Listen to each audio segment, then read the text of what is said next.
Guys, nawalan lang kami ng ganang kumain dito sa Japan. Tingnan nyo naman, 5 kilo. Tapos yung price, 2,354. Oh, kakain pa ba kayo pag ganito yung price? Oh, ito, 5 kilo din. 3,000. Ito yung pinakamura. Pinakamura siya. 5 kilo. Pero, ito na yung pinakamura nila. 2,100. Oh, puro 5 kilo.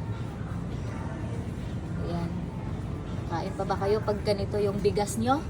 Ay mag-practice ng hindi kumain. Tapos meron naman silang ano, ilang kilo to?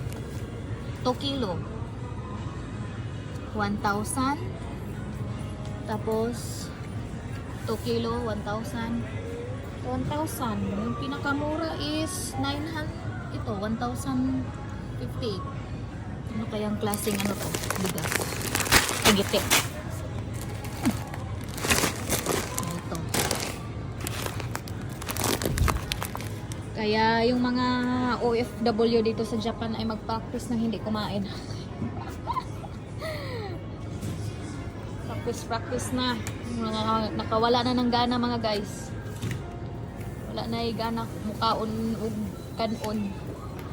Oh.